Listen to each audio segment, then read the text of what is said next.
За өнөөдөр монголчуудаа би та бүхэндээ маш чухал бичлэгийг хүргэнэ. Юу юм гэхээр энэ бүхэн бас та бүхний амь настай холбоотой чухал бичлэг байгаа гэдгийг би та бүхэнд хэлмээр байна. Тэгэхээр энэ бол юун тэр шонхор шувуутай харьцуулах, юун тэр одоо тэр тэдэн төгрөгийн нүүрс идсэн бай, тэр тэдэн төгрөгийн алх ухсан бай, юун тэр мөнгө төгрөг хэдэн төгрөг цавчаа хийсэн бай, юун тэр боржуур моржуу тий, юун тэр гүүр мөрхөн яг өнөөдрийн зөвгдөж байгаа бичлэгнүүдийн хажууд миний энэ тавигдж байгаа бичлэг хүн хамгийн чухал бичлэг байна гэдэг би та бүхэнд хэлмээр. Яг тэгвэл та Монгол хүн бүрийн амь настай холбоотой бичлэг болж байгаа юмаа гэдэг би та бүхэндээ маш чухал юм хэлмээр байна. Тэгээд цаашдаа Монгол үндэстэн оршин тогтнох уу, эсвэл Монгол улсаа тэмцээд бид даварч үлдэхүү аль эсвэл зүгээр хийж байгаа дөхөө тэмцээд амьд үлдэхүү гэдгийг тодорхойлох маш чухал бичлэг болж байгаа маа гэдгийг би анхааруулад хэлчмээр байна. Энэ бичлэг маань. За тэгэхээр энэ бичлэг бол маш чухал бичлэг. Тэгэхээр та бүхэн шеэрлээд түгээгээд өгөрөө. Надад үнэндээ санхүүжилт алхаа. Санхүүжилт байхгүй болохоор би энэ бичлэгийг түгээж чадахгүй. Олон хүмүүст хүргэж өгч чадахгүй. Та бүхэн өөрснөө дэмжиж шеэрлээд өгөөч. Миний бичлэгүүд хизээнээсээ бусад дандаа энэ сошиал одонцруудын бичлэгүүдээс дандаа хамгийн чухал би бичлэгүүдийг ярьсаар ирсэндээ хамгийн бага үзэлтэй байсаар ирсэн. Яагаад гэх юм бол ердөөс шеэрлж өгөхгүй байна. Монголчууд өөрснөө дэмжихгүй байна. Монголчууд өөрснөө олигтон шиг шеэрлээд бодит үннийг түгэж байгаа хүнийг дэмжиж шеэрлээд туслаад өгч чадахгүй байна гэдгийг би та бүхэндээ хэлмээр байна. Тэгэд энэ бол яг Монгол хүн бүрийн үүрэг байхгүй үүрэг. Монгол хүн бүр өөрийнхөө амь насыг авахын тулд нэгдний их цаг найл эзэн болчиход байгаад өөрснийгөө нэрээ хэлэгч угаалгаа нэрээ ачаагүй байна та нар. Тийм болохоор би танад би юу хэлж байгаа юм гэхээр зүгээр нэг бичлэгийг шеэрлээд хамгийн чухал юм хийгээд ахт чинь бичлэгүүднүүд миний бичлэгүүд өвдөс хүрдэхгүй байхгүй хүмүүст.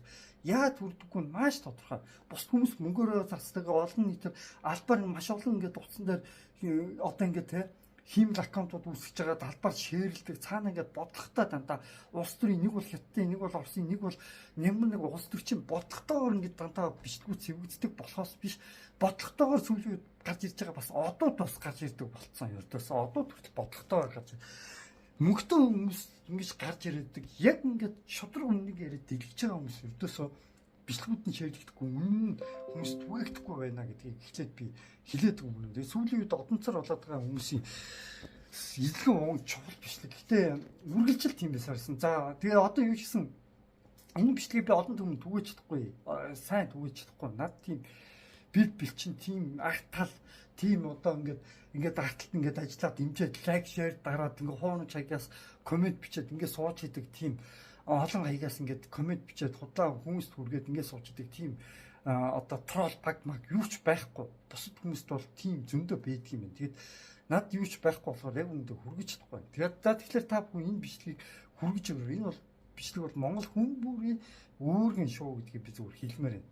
За тэгээд би бичлэгийн гол агуулга би одоо шууд оръё. Товч өгөөд айлуулах тодорхой ойлгомжтойгоор та бүхэнд ярьж түгээхийг бодно. Тэгээд энэ бичлэгийг үзсний дараа та бүхэн юу гэж ойлгох вэ гэхээр Монгол улсад хичнээн их хятад улс төрд шингэсэн бэ гэдгийг нэвчүүд ойлгоно. Тэгээд мэдээж хэрэг бас асар олон хятадуудын торол хаягуудаар яг миний бас YouTube пост руу бас дайруулах бах. Тэгээд монголчууд минь жоохон ухаарад сэхээрээд зөв юм ярьж байгаа тий яг та нарын төлөө гэсэн хүнийгээ дэмжээч. Тэгэхгүй бол та нарын цаг оройтох юм бол та нар дэмжиж нэгдээд зүгээр яг зөв юм ярьж байгаа зөв юм хийж байгаа хүнээ дэмжиж шеэрлээд хүрхгүй бол та нар хариугаа амсан шүү өөрснөө монголчуудаа. Яг бол та нар зөв үнэ дэмжихгүй байгаа болохоор тэр хүсэн үсээгөө та нарт хариу хүчинд бурхан өгчих байх, хятад өгчих байх. Зөв үнэ дэмжихгүй байгаа болохоор ойлгож байна уу? За тэгэхээр би одоо гол шууд бичлэг рүүгээ орно. За энэ бичлэг бол юуны бичлэг вэ? 3 дугаар говьдор говийг усжуулах төлөв. За эхнээс нь хадаад би тайлбарлаад өгье. Эхлээд уснаас нь тайлбарлана. Юу юм гэхээр Монгол улсыг тийм ээ хүн ер нь усгүй бол ус агаар хоёр шиг чухал юм хэрэгцээтэй өөр юм байхгүй гэж бүх хүмүүс ярьдаг тийм үү.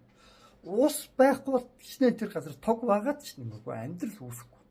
Тогноос чухал асуудал байгааз. Тэгэхээр одоо нэг хүмүүс чинь тог хамгийн чухал асуудлаа одоо ингээд тэмтээч гэдэг байгаа тийм үү. Тэгээ би ч гэсэн тогийг урд нь яриад айл энэ идэг тэр улсын урдын гишүүн болсон хүмүүсийг гарах яхаас өмнө би айл хизээний би нэг мэтгэлцэн болж байгаа үеэр би бүр ярьжсэн шүү дээ хэдэн сарын өмнө. Одоо бүр нэг хэдэн сар өнгөрсөний дараа нэг улсын урлан гишүүд нэг ухаан усаа хитэ тэмцээчээ гэдэг зарим хүмүүс нь тийм ярьж илээ. Тэгтээ харамсалтай уснаас чухал асуудыг тэдгээр ус биш үү тогноос чухал асуудыг тэдгээр ус төрчид бас ярихгүй байна. За тэр мөнгө төгрөг идэж уусан болсон одоо хамаахгүй зүгээр хамгийн чухал нь ус тийм үү. Усгүй бол та амьд үлдэхгүй. Тэгвэл усыг одоо яаж гадагшлуулах гэж байна. Тийг би та бүхэндээ тайлбарч өгч байна. За энэ бол говийг усчлах төлөвлөгөө гэдэг. Говийг усчлах үндэсний санаачлагд нэвтрүүлэх гэж байгаа. Энэ та бүхэн ингээд хаар. Ингээд коммент бичгийг нэг хоригдсан. Коммент бичгийг хоригдсан санаатайгаар авах. Яагаад гэх юм бол энэ дэр би ганлаа гитарч. За. Тэгэхээр энэ яг яаж байгаа юм гэхээр би одоо харуулъя. Сэлэнгэ аймгийн хангал сумын хялган Сэлэнгэ аймгаас гэж байгаа шүү. Сэлэнгэ аймаг бол Улаанбаатар хотын дээр байдаг аймаг. Орхон дул сумаар дайруулан Төв аймгийн Дүн, Өндөр Ширээд, Бүрэн, Дундгой аймгийн Адаацаг, Дэлгэр цогт, Мандалговь, Луус, Гулд, Согтвоо сумдар дайран Өмнөговь аймгийн цогт Цэцээ сум хүргэх. За Өмнөговь аймгийн цогт Цэцээ сум гэж байгаа бол яг хятадтай хил залгадаг хамгийн доотлын яг аймгийг Өмнөговь аймаг гэдэг байгаа тийм үү? Та бүхэн яг сайн хэрэг ойлгохгүй бол за би юу ч гэсэн би энэ дээр би Өмнөговь аймаг гэдэг бол яг энд байдаг аймаг гэхгүй. Өөрөлдвөл бүр Сэлэн гэдэг чинь бүр энэ дээр байгаа. Энэ аваас ингээд доошогоо Өмнөговь аймаг руу газрын гүнний доогоор ус явуулах гэж байгаа байхгүй юу? За тэгээд одоо үргэлжлүүлээд харъя. Бодолдсон бөгөөд зарим газруудад усны нөө зүвхий сангууд хийж өгснөөр цахилгааны болоод болзошгүй эрсдлийн үед нөөцлсөн усаа ашиглах боломжтой. Энэ бол газар хөдлөх, ган зуд, гал усны аюул магадгүй цэрэг дайны үед нөөц болж болно. За цэрэг дайны үед нөөц болж болно гэж байгаа сайн хараа. Өнөөдөр та захын гол сангууд хийж өгсөн. Голчлон тал хөндөй даган 5-аас 6 өргөлтөх хямд өндөр хүчтлийн шугам дагсан ийм 3 хөлбөрийн 1-р тараас буюу 3-ын гүрний орчмоос авах нь эдийн засгийн хувьд хамгийн ашигтай. Өртөг хямд өндөр хүчтлийн шугам дагсан олон уул толгод авахгүй голчлон тал хөндөй даган 5-аас 6 өргөлтийн насоос ашиглан 1 секундэд 10-аас 20 мянган литр ус говьд 1 секундэд 20 мянган литр ус говь руу урсна гэж байгаа. Та бүхэн за ахиад сонсоо. 6 өргөлтийн насоос ашиглан 1 секундэд 10-аас 20 мянган литр ус говьд очно гэж тооцоо. Говьд очно газрын гүнийг дамжаад говьд очно гэж байгаа байхгүй юу? За говийг усчуулна гэдэг байгаа тий. Тэгээ говийг усчуулна. Тэгээ өмнө говь юм аа. Тэгвэл нөгөө хятадууд чинь нөгөө нэг юу хилээ нэг хэдэн километр наашаа урагшлуулсан гэдэг байгаа шүү дээ. Тэгсэн чинь яасан гэсэн чинь за энэ дээр би нэг бичлэг би та бүхэн дахиад нэг үзүүлчихье. За би өнгөдөө нэг шеэрлээд авцсан байгаа бичлэгээ. Та бүхэн үзүүлнэ яхаа. Өнгөлөгч Баттуудхан яаж байгаа. Тэгээд хүмүүс говийг усчуулна гэжтэй те. Энэ ямар авд юм. Говийг усчуулсан зүв штэ гэж чи магадгүй тийм ээ. За тэгвэл би одоо нэг юм би та бүхэнд харуулнаа. Энэ хаана. За энд нэг. За энэ нэг алтан гэрэл буддооч гэдэг хүн бослсон байна. За энэ бичлэгийг одоо яаж үзэх вэ?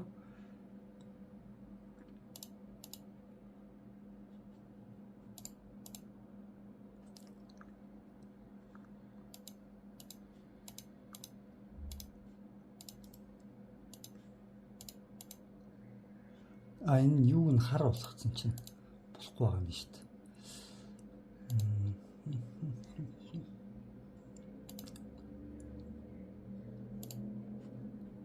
Нууцлах. Энэ Өвчин тэр чигээр за одоо гараад ирлээ. За. иргэдийн эрдэр байгаа хэцээж. За говьчин тэр чигээрээ юу гэсэн бэ? Иргэдийн эрдэр байгаа хэцээж. Нэг алдсан ш. Тэр чигээр хятад иргэдийн эрдэр байгаа хэцээж. Нэг алдсан ш. Нууц юм тий. Нууцлах. Өвчин тэр чигээр хятад иргэдийн эрдэр байгаа хэцээж. Нэг алдсан ш. За харж байна. Говь тэр чигтэй хятад иргэдийн эзэмшилд байгаа лицензэд говийг алдцсан. Тэгэд нууц нь нууцлах хэрэгтэй гэж зогсож байгаа. Төрийн нууцлах гэсэн. Энийг тим яриад байжсэн. Ерөнхийлөгч Баттулга бол урд нь тэр нэг төмөр зам мэдсэн гээд бас баг сэтгүүлчид цуургаадсан. Тэгсэн чинь нөгөө мөнгөний хөрөхгүй мөнгө гэсэн байлаа. Тэгээ мөнгө таарсан мөнгөнд нь хийсэн гээд тайлбараа хийжсэн. Тэгээд би Баттулга ерөнхийлөгчд бас ерөнхийдөө идэгч дэмжиж эхэлж ах шиг байна. Ийм их өмнөд нь харахлаа бас зарим өмнөд нь үнэн байгаад байгаа. Нэг тийм за тэр хамгийн гол зүйлсүүд нь одоо тэр говь гэдэг чинь тэг говь руу татчих юм бол яг хятад руу татна. За тэгэхээр одоо би та бүхэн 47 дугаар өргөрөг гэдэг нэг юм харав. Хятадууд Монголыг 47 дугаар өргөргөөр тасбал эрлэг зүйдийн үүрэг гэж байгаа байхгүй юу? Таслах нь эрлэг зүйдийн үүрэг гэж байгаа. Одоо 47 дугаар үүрэг гэдэг бол Монголыг яг 50-50%-аар нь тасна гэсэн үг. Яг ингэж тасна гэсэн үг. Энэ улаан зураасаар. Ингээд энэ говь тэр чигээрээ өмнө говь аймаг байна уу, дорн говь байна уу, алтаа энэ юу говь байна уу? Эдгээр бүгдээрээ ингээд тал нь ингээд юу л орчиж байгаа. За энэ эрчим хүчний эмгтэй сайд бас хэлж байгаа. За одоо би та бүхэнд энэ гол юм гээ явуулъя. За тэгээ говийг усчлах энэ хүнийг би анх удаага харж байгаа. Яг өмнө би ердөөсөө харж байгаагүй. Анх удаага би ус төрч байна гэдгийг би харсан. За энэ үний ярьж байгааг одоос бүгд сонсъё. Ногоон хөгжлийн бодлого. Тэгээ энэ нөгөө хөхмөр төсөл, хэрлэн тоон төсөл, он горхон горл төсөл гэдэг энэ чинь хэрэгжих юм уу, хэрэгжихгүй юм уу? Тэгээ одоо энийг үзэхээр ерөөсөө л нэг энэ ногоон хөгжлийн бодлогыг хэрэгжүүлнэ гэдэг ийм заалт орсон байна л да. Ногоон хөгжлийн бодлого гэдэг ногоон хөгжлийн бодлогыг хэрэгжүүлнэ гэдэг ийм заалт орсон байна л да. Ногоон хөгжлийн бодлого говийн үсийг усчул асуудал яг анхаарахгүй байна. Тоон төсөл, он горхон горл төсөл гэдэг энэ чинь хэрэгжих юм уу, хэрэгжихгүй юм уу? Тэгээ одоо энийг үзэхээр ерөөсөө л нэг энэ оогоор бүрхсэн талбайг 100% төргөн, ургамлын гацыг нэмэгдүүлнэ. За тэгээд усны нөөцийн хуримтлалыг нэмэгдүүлнэ, газрын доройдлыг арилгах гэх нэг ийм юм орчод байх юм. Тэгээ энэ говьд ч одоо цөлжилт явагдаж байна. Шаргын нүүдэл явагдаж байна. Нөгөө гүний усны хомсдол явж байна. Тэгээ говьд ер нь цаашдаа энэ газар тариалан эрхлэх, мал аж ахуй эрхлэх ийм болцоо боломжууд айгүй хүнд болж байна л да. Тэгээ Монгол Улсын ерөнхийлөгчөөс санаачилсан нөгөө тэр модны асуудал чинь зогсчод байгаа шүү дээ. Усны асуудлаас болоод. Тэгээд хөхмөр төслийн хэрэгжүүлэх юм уу, хэрэгжүүлэх юм уу? Яагаад энд орсонгүй вэ? Нөгөө эдийн засгийн доктортой байдлыг хангая л гэж бодож байгаа усны асуудлыг л говь руу татахгүй бол цаашдаа бидний яриад байдаг нөгөө боловсруулах болон баяжуулах үйлдвэр маш олон иргэдийг ажилдаа орлоготой байлгахаас энэ говьд байгаа бүх үйлдвэрүүдийг дөнгөж Баттулга ерөнхийлөгч хэлсэн тийм үү? Ердөөсөө бүгднийг хятадууд авцсан байгаа гэсэн. Тэгээд энэ хүн одоо яг ингээд энэ бүх зүйлүүд чинь хаагдах юм байна. говийг усчлахыг яаруулаад байгаа юм. Ерөөсөө ярьж байгаа асуудал усны асуудал байна. 200-300 метр өрөмдөд ус гарахгүй байна. Юу мод туслах мандтай юм одоо. За бараг нэг модыг ургуулах гэж одоо 4-5 сая төгрөгийн ус хэрэглэх юм байна. За ингээд 4-5 сая төгрөгийн ингээд 4-5 сая төгрөг нэг модыг усчлах гэж 4-5 сая төгрөгийн ус хэрэглэх юм байна гэдэг чинь ус олдохгүй байна гэж байгаа. За тэгвэл Улаанбаатар хэрвээ тэр Сэлэнг аймгаас хэрвээ яг энэ нэг тэр говийг усчлах яг энэ төлөв тийм үү? Яг энэ төлөвлөгөөнийхэн дагуу хэрвээ усыг авчлаа гэж бодсон шүү дээ.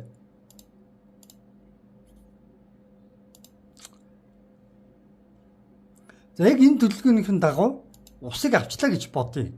Өмнөд Говь аймаг руу. За энэ Өмнөд Говь аймгийг ингээд тэр чигээр 47 дугаар өргөргөөр ингээд энэ хин хятад авсан байлаа гэж бодъё. За ингээд энэ 47 дугаар өргөрөөр ингээд талаана. Тийм бол Говийг усчуулнаа Өмнөд Говь аймаг руу орчлоо. Өмнөд Говь аймгийг хятад эзэмшиж байгаа тийм үү. Тэгэхээр хятад руугаа шууд усчуулна. А Монгол улсын энэ дээрх энэ хавийн голууд бүгд усгүй болно. Яг гэвэл 1 секунд штэ 10-аас 20 мянган литр ус гадагшилж байгаа гэж тооцолж байгаа энэ. Тэгэхээр энэ хавийн газрын гүний ус байхгүй болно. Хөрсөн дээр газрын гүний усыг дуусгачих монголчууд юм. Манай монголчуудын амьдарч байгаа энэ бүл цөлжилт болно. А тэгмээд хятадууд дараад нь яах юм гэхлээр нэг иймэрхүү юм байгаа даа. Одоо би та бүхэнд харуулнаа хөө. Хаана нэлээ?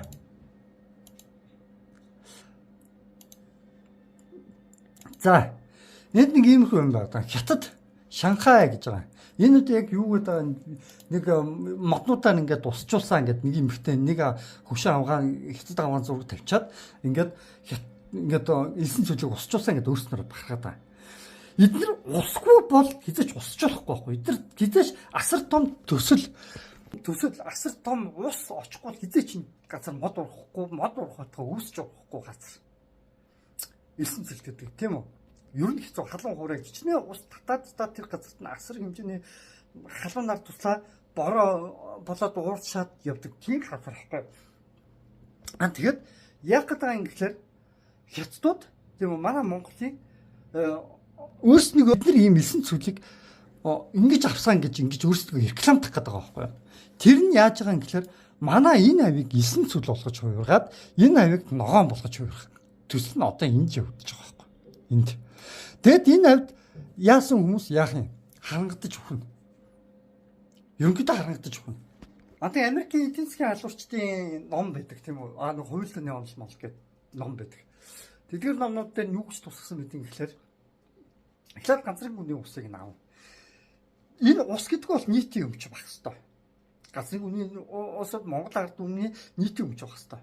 А тэрийг ингэж доош нь ингэж явж хятадуудын өмч болох гээд хин нэг ингэж өмчлөс захирах гэдэг нь штэ. Энэ аргыг эдийн засгийн Европ зөндөө олон хэрэгжүүлчихсэн. Тэгээд та бүхэн сонсч ирсэн бол нэг усын бүр усыг нь ашиглах эрхийг нь хориглоод хамгийн том гүний хуруудыг нэг ус айжад үгээр Coca-Cola гэсэн компани өгөөд өөрсдөө Coca-Cola уудаг болсон байсан гэдэг нэг тийм нэвтрүүлэг гарч ирсэн. Ингээ үдчихсэн баг тийм үү. Хальт дээр нэг тиймэрхүү нэг хальт нэг явж ирсэн. Тэгээд би бас нэг номыг уншижсэн. Номыг уншиж яадаг юм гэхэлээ. Эхлээд газрын гүний усыг ашиглах ийг нь иргэдэг боловчдаг. Хуулийг нь газрын гүний усыг ашиглахын боловлно. Ашиглуулж тулд одоо чинь энэ төлөвлөгөө биш. За энэ төлөвлөгөө хэрвээ бүтэхгүй байвал газрын гүний усыг нь ашиглахыг нь хуулийн зогсоож яваад энэ төлөвлөгөөг хэрэгжүүллээ. Хүмүүс газрын гүний ус ашиглахаа болоод эхэлнэ штэ. Усаа хайрлаа гэж бүх усыг чинь ийшээ зөө. Тэс Монголын хард иргэд хамт усыг хэрэгжилж байна уу? Алтны уурхаанууд юм уу тэр Өмнөд Говь аймагч тэр нийл уурхаанууд тэд нар усыг ашиглаж байна уу? Уурхаанууд илүү ашигладаг. Тийм үү? Ард иргэд бол баг ашиглахгүй. Ард иргэд үстрэл нэг уухта хувцаа болоо тэр нь бороо орлоо буцаад орлоо. Түүнээс жигэн гол хөрхийг бохирдуулж бүгэн үедэг юм чинь янз бүрийн уурхаа аль ингэж шилжүүлж явах. Секундэд 10,000-аас бүр 20,000 литр гэж байна шүү.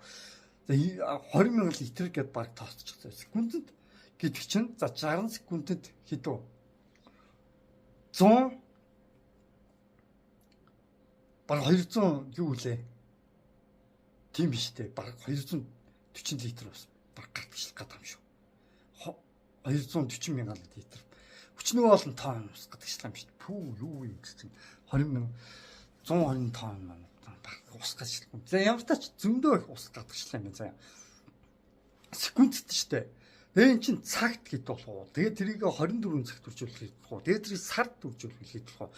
Ингэх оронд чинь манай Монголын хэсгийн ус байхгүй болоод дууснаа. Бүх усыг нь шавхаж ийшээгээ явуулж дуусгах гэж байна. Монгол улсын хүмүүсийг зоож тамлах гэсэн ийм төлөвлөгөө хэрэгжүүлж эхлэх гэж байна гэж би Хүн усгүй бол амьдарч чадахгүй. Агааргүй бол амьдарч чадахгүй. Хүн агааргүй бол 3 минутын дотор хүн, усгүй бол хүн 3 секундын дотор хүн.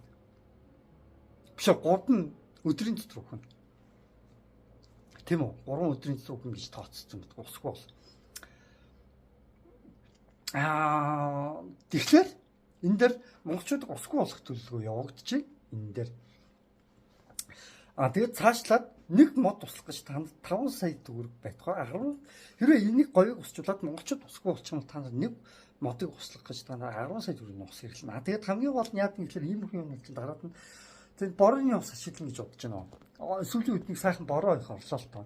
Оросын холбооны ус дайн хийгээд ч юм уу тэр юм уу яг айлс хаттууд юм хин ч ингээд нөгөө яг цаг урт биш болохоор сайн мэдгүй. Гэхдээ өмнөх хэдэн жилүүд маш хаанхд ер нь бороо хор ордоггүйсэн. Сүүлийн нэг жил бороо хор, нэг хоёр жил бороо хор орох шиг боллоо. Тэгээд хүмүүс магадгүй бороо хор орж ин доо гэж мангалтаад тэгвэл борооны ус ихчсэн цуглуулаад хүмүүс амьд үлдэн штэ гэж бодчих магадгүй тийм үү. Тэгвэл яа тэгэж дараад нь борооны ус цуглуулахыг хоригдсан хууль баталчт юм аа. Ус төрчд чинь. Тэгээд та нарыг харагдаж өгөхөөс өөр аргагүй бол. Өөрөөр хэлбэл та нарыг харагдаж өгөх тийм төлөвлөгөө зохион байгуулж байна гэд би ерөнхийдөө шулуухантай хэлье заа. Харагдаж өгөх эсвэл хятадын бол гэдэг тийм төлөвлөгөө та нар олох болно. Тэгэхээр тийм болоогүй байгаад байна. Яг начиг ингээд урьдчилж мэдээд бүх нэг болохоос нь мэдээд ингээд түгэж байгаа хүн яг начиг ганц ч алга гэдгийг би хэлмээр. За одоо би та бүхэнд дахиад хэлье. Энэ төлөвлөгөөг ямар хүмүүс хэрэгжүүлээд байгаа юм те? Ямар хүмүүс хэрэгжүүлээд байгаа. За та бүхэн улс орны эсрэг чиглэсэн төсөл хөтөлбөрүүд нь гарцаа байхгүй энэ сэдв рүү хөтлж оруулаад байгаа учраас тэр юм шүү дээ. Түүнээс биш ямар манай гэрт ороод ирж гисэн байгаа ш нэг хамаагүй сэдвэлтэй гэдэг. Яг чухал бичлэгийг харж байна уу? 217 коммент энэ бүр сэтгүүлчтэй. Бүр сэтгүүлч. Тэгээд олон хүмүүст хүргэж чадахгүй энэ бүр мэрэгжлийн байгууллага шүү дээ. Монголын мэрэгжлийн байгууллага. Хэрнээ олон хүмүүс 217 71,000 хүн өвцөн байгаа байхгүй юу? За одоо ингэж ойлгож болох юм. Ер нь бол энэ сэдвийн тухай миний бие эхлээд нэг хүн маш том сэдв болж хувираад 100-100-хоноор өргөжөд байгаа юм. Харин нөгөө талд нь энэ сэдвийг саарамжуулахаар оролддог баабар тэргүүтэй бичээчдийн бүлэглэл байна. Учир нь өнөөдөр мега төсөл гэж тарих угаагчдын хийсэн болон хийх гэж ичрээд байгаа улс орны эсрэг чиглэсэн төсөл хөтөлбөрүүд нь гарцаа байхгүй энэ сэдв рүү хөтлж оруулаад байгаа учраас тэр юм шүү дээ. Түүнээс биш ямар манай гэрт ороод ирж гисэн байгаа ш нэг хамаагүй сэдвэлтэй гэдээ орхицож болов болох юм. Ер нь бол энэ сэдвийн тухай миний бие эхлээд нэг үнэмшдэггүй бараг л эргэлздэг байлаа л да. За өөртөө таалагдах бол муу жагийн эрдээс гэдэг юм дөө. Хүн ямар эцэгхээ сонгож төрөх биш гэж бодсон шигээ тоохгүй өнгөрөөдөг байж. Харин одоо бол муу муухай юм сэтэж явдаг эрлиз навчнуудын онол 100%, бүр 1000% үнэмшдэг болсон. Яагаад тэр вэ? Хамгийн анх Сангаживын баяр цогт гэдэг эдийн засгийн алуурчин хулгайчийн офшор банкнд бүрдүүлсэн хаягийг хараад л тэр эргэлзээ маань алга болж үнэндээ арга тасарсан билээ. Тэгэхээр тэдгээр эрлизүүд үнэхээр байдаг. Айхрахтаа цаг ямагт Монголын минь эсрэг явдаг. Түүнийхээ төлөө төрж шургаж ороод бүр сангийн ям засгийн газрын хэрэглэх газрыг нүвтэл гартаа атгахчихсан сууж байдаг. Энэ хоёр сэхрээрээ харж дэлчгэрээрээ сонсож байж л үнэмсэндээ. Та бүхэн мартсан бол ахаад нэг сануулад өгье.